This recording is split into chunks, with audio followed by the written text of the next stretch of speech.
세계적인 음료가 된 콜라가 애틀란타에서 어떻게 탄생하게 된 거예요?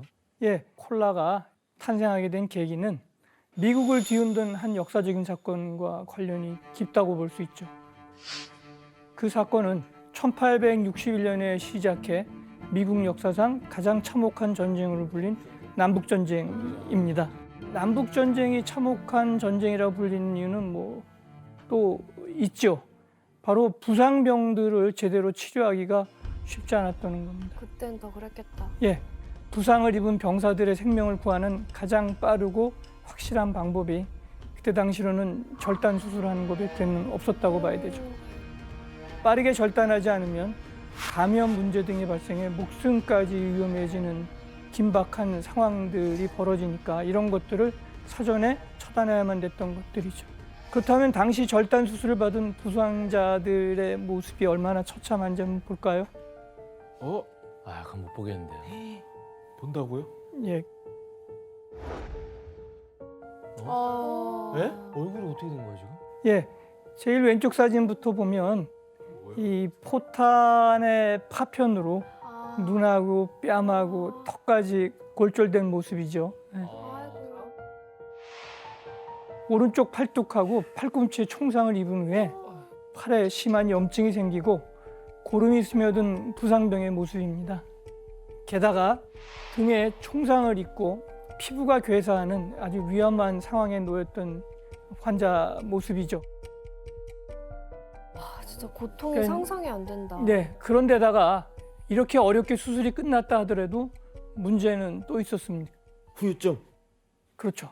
절단 수술을 받은 환자들의 경우 살아나긴 했지만 고통. 신경계 이상으로 칼로 벤 듯한 통증을 느끼는 일이 굉장히 많았다고 합니다. 결과적으로 치료약은 턱없이 부족했고 전쟁이 끝난 후 의사의 진료를 받기엔 경제적으로 감당하기가 굉장히 어려웠어요.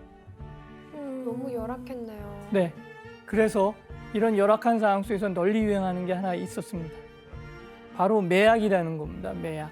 매약이요? 매약? 매약이 매- 교수님 매약이 뭔가요? 매가 약이다는 있는데 약효가 있다고 주장하는 모든 약을 일단 통칭한다고 생각해 주시면 되고요. 미국에서는 주로 그 특허 매약이라고 이제 그렇게들 이제 광고를 했죠. 옛날에 그거 있었잖아. 뭐 애들은가 막 날마다 오는 게 아니야. 막 이러면서 지하철이나 막 만병통치약 열시다. 애들은 가라 가. 아저씨, 수험생한테도 좋습니까? 아이 당연한 말씀.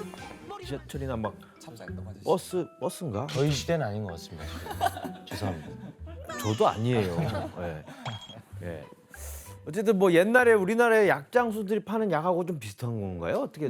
맞다고 볼 수 있죠. 물론 몸에 좋고 특별한 성분이 있다면 대놓고 공개를 했겠지만 매약의 대부분은 성분을 공개하지 않고 파는 게 부지기수였고요. 의심스럽다. 하지만 의약품이 지금처럼 발달하지 못한 시대엔 의사의 진료 대신 특허약으로 쓰였죠. 요거는 어떤 용도로 쓰였을 것 같습니다. 술병, 위스키병 네, 들어있어요. 그런 모양으로. 그 예거잖아요. 예거밤 아니에요, 완전. 예거. 병도 그렇게 생겼네.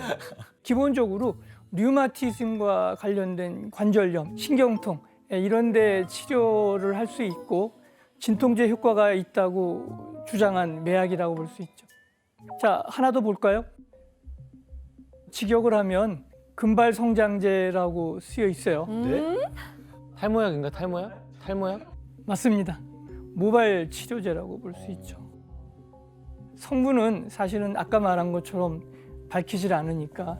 근데 사람들은 어쨌건 그 매약의 선전을 믿고 사용할 수밖에 없는 상황이었다고 이해해 주시면 됩니다. 하지만 당시 대부분의 매약에도 위험한 성분이 꽤 들어 있었어요. 그때는 맘대로 뭐가 했겠지. 있었을까요? 마약 넣었을 것 같아요. 알코올 넣었을 것 같아요. 맞습니다. 마약성 진통제인 몰핀이나 마약 성분이 들은 아편 같은 거, 그리고 알코올 뭐 이런 것들이 이런 성분을 넣는 게 사실은 그 당시에는 법적 규제가 없었어요. 그러니까 불법이 아닐 뿐만 아니라 그래서 남북 전쟁이 끝난 1865년경만 하더라도 미국 내 매약이 한 1,500가지 이상 됐다고 얘기를 합니다. 어쨌든 간에 이 매약들이 미국 전역에서 사용이 됐던 거네요. 그렇죠. 그러던 1885년 매약이 성행하던 남부 애틀란타에서 새로운 매약이 출시됐습니다. 바로 이 매약이 오늘의 주제 콜라의 원조격이라 할 수 있는 매약이었죠. 우와, 매약에서 출발했어요?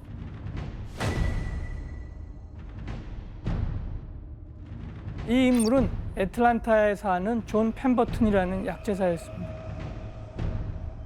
에디터님, 근데 이 존 펜버튼이 왜 유독 유명했던 거예요? 존 펜버튼이 만들었던 그 매약이 크게 두 가지 정도가 대표적인데요. 하나는 기침을 완화해주는 글로브 플라워라는 제품이 있어요. 진짜 먹기 싫게 생겼어. 먹으면 안 될 것 같아. 죽을 것 같아 저거. 그리고 또 다른 하나는 염색약인데요. 인디언 퀸이라는 제품이었습니다. 이름 특이하다. 그 매약은 광고에 아예 대문짝만하게 존 펜버튼의 이름이 딱 박혀 있고요. 밑에는 이 염색약은 미용사를 비롯한 많은 이들이 널리 사용하는 것으로 우수성과 저렴함에 있어 능가할 게 없을 정도로 탁월합니다. 이런 식으로 신문 광고를 냈다고 보시죠. 이랬던 존 펜버튼은 어쩌다 콜라 원조인 무슨 매약을 만들게 된 거예요? 존 펜버튼은 남북전쟁 당시에 남부 군인으로 참전했다가 부상을 당했어요.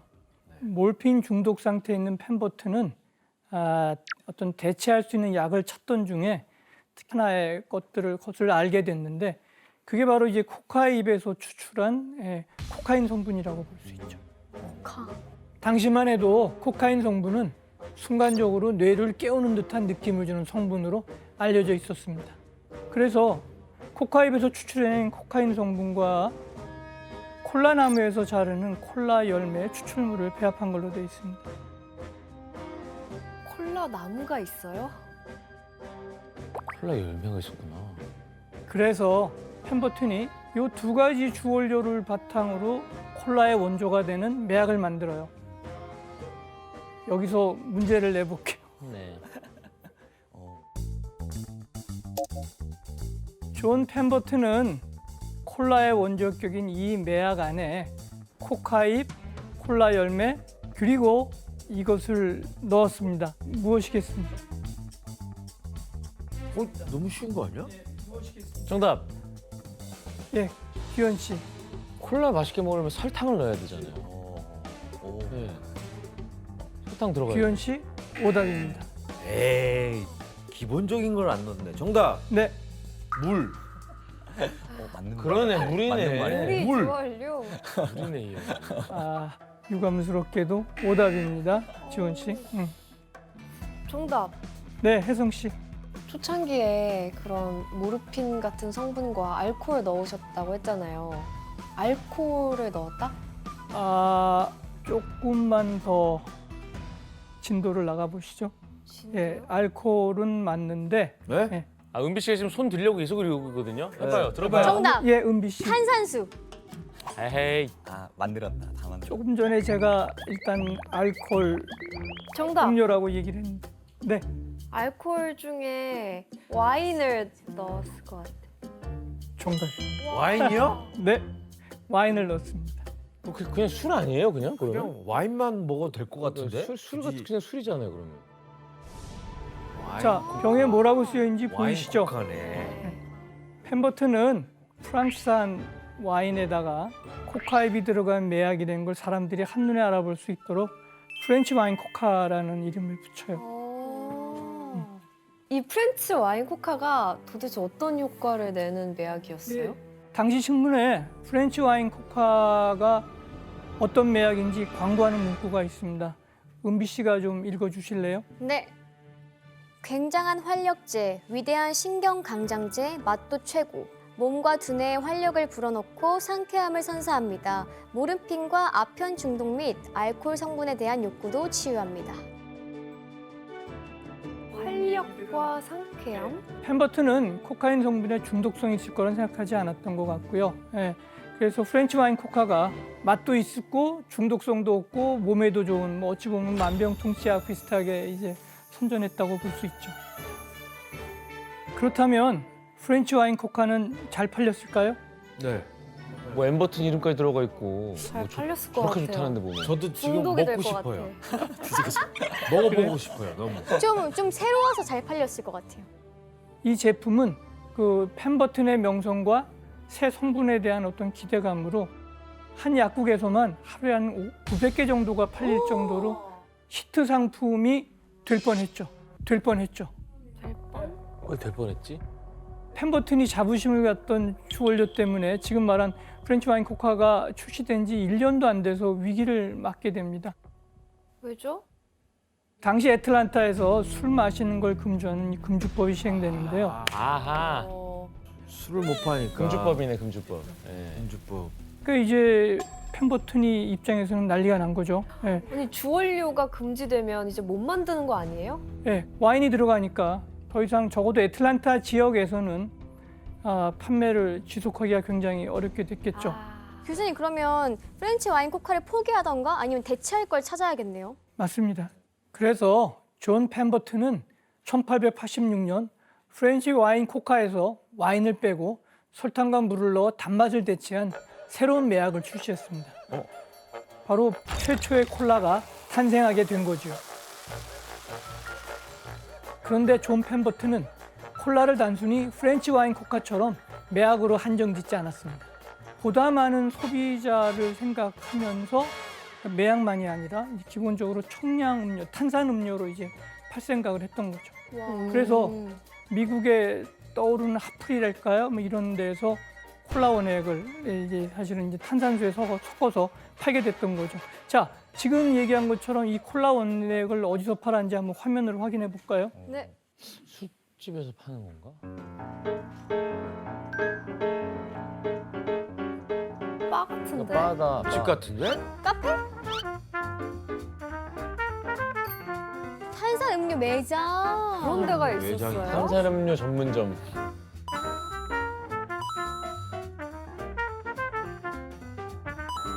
우와, 아니, 카페처럼 직접 만드네요, 이렇게 카페처럼. 제조를 해주네. 예. 이 매장이 한국에 지금 생겨도 좋을 것 같은데요.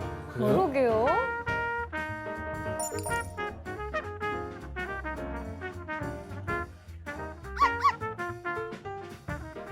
요게 이제 처음 이제 우와. 코카콜라를 팔았던 공간이라고 생각하시면 칵테일처럼 됩니다. 하는 거네, 칵테일처럼. 그러네요.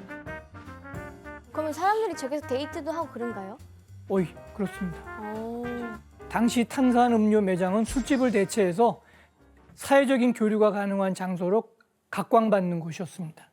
1895년 통계를 보면 미국 전역에 탄산 음료 매장이 5만 개 정도 있었다고. 와, 엄청나죠. 진짜 네. 많다.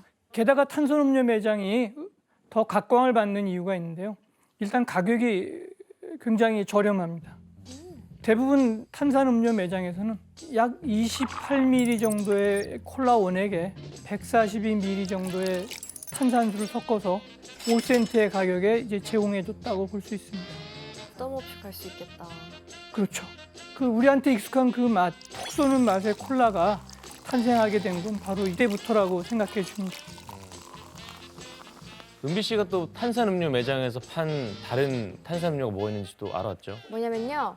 가장 인기가 많은 건 그 딸기나 라즈베리 등 들어간 그 과일 향이 많이 나는 탄산 음료들이 인기가 많았고 종류만 한 100여 가지가 넘었을 정도로 종류가 굉장히 많았고 지금도 만약에 이런 탄산음료 매장이 있다면 저는 이 방송이 끝나고 바로 달려가고 싶네요. 아침에 일어나자마자 갔겠죠? 맞습니다. 진짜 성수동에 이런 매장 있으면 재밌을 것 같아요. 굉장히 핫플일 것 같은데요. 그쵸, 네. 하플. 근데 어쨌든 이 콜라가 뭔가 눈에 띄게 잘 팔리게 하려면 뭐 특별한 방법이 있어야 되지 않을까요? 예, 좋은 지적입니다. 네. 그래서 펜버튼은 독특한 방법으로 이제 홍보를 시작했습니다. 은비 씨 한 번 더 읽어봐 주실래요? 네. 지적인 음료이자 금주용 음료는 코카잎과 콜라 열매에서 추출한 귀중한 강장제 및 신경 자극 성분을 함유하고 있으며 맛있고 기분을 북돋는 상쾌한 음료일 뿐 아니라 두뇌 강장제 및 모든 신경증, 두통, 신경통, 히스테리, 우울증 등을 치료한다. 아, 뭐 치료제네. 만약에 여러분이 지금 본 이런 광고 문구를 봤다면 콜라를 어떤 음료라고 생각했을까요? 약이네요. 약. 건강한 음료. 건강한 음료, 약. 콜라가 매약 같은 효과를 내는 것처럼 홍보하면서도 동시에 맛있는 탄산음료라는 메시지까지 더해서 광고에 다 집어넣은 거예요. 에디터님, 그 존 펜버튼이 콜라 판매를 위해 또 노력한 게 있을까요? 보통 우리가 제품을 팔려면 사람도 그렇고 이름이 제일 중요하잖아요. 맞아요. 그래서 동업자이자 회계사였던 프랭크 로빈슨이라는 사람이 이거에 대한 음료의 이름을 지어야겠다. 그래서 여기에 들어가는 주성분 2가지, 코카와 그리고 콜라 열매의 콜라를 합쳐서 코카콜라 이렇게 이름을 지었고요.